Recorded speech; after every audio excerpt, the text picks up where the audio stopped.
रामायण के सबसे शक्तिशाली भाई बाली और सुग्रीव, उनका जन्म एक स्त्री से नहीं बल्कि एक पुरुष से हुआ था। ये सुनकर अजीब लगता है, लेकिन यही है रामायण का वो रहस्य जो बहुत कम लोग जानते हैं। कहानी शुरू होती है ब्रह्मा जी के एक आंसू से। उस एक आंसू से जन्म हुआ एक दिव्य वानर ऋक्षराज। उन्हें आदेश मिला, सुमेरु पर्वत पर रहकर धर्म की रक्षा करो। समय बीता।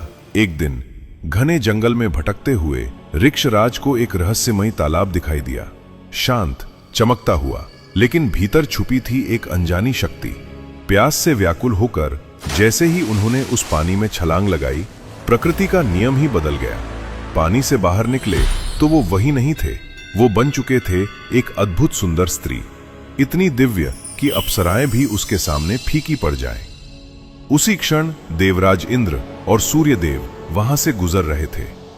दोनों उस रूप को देखकर मोहित हो गए, और फिर कुछ ऐसा हुआ जो आज के विज्ञान से भी परे है।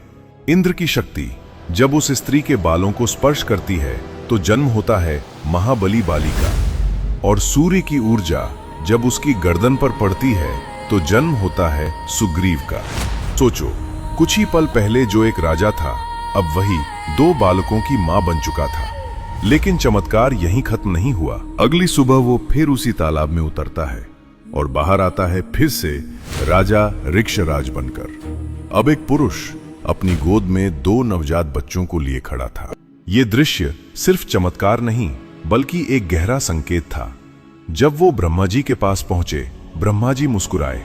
ये बच्चे साधारण नहीं हैं, ये देवताओं के अंश हैं। और उन्हें सौंपा गया किष्किंधा के भविष्य के रूप में। इसीलिए बाली के पास वो अद्भुत शक्ति थी कि जो भी उससे लड़ता उसकी आधी ताकत बाली में समा जाती।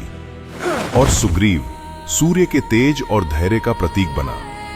ये कहानी सिर्फ एक जन्म की नहीं है, ये बताती है कि हमारे शास्त्रों में ऐसे रहस्य छुपे हैं जो आज भी हमें चौंका देते हैं। तो बताओ, क्या आपने पहले कभी बाली और सुग्रीव के जन्म का ये सच सुना था?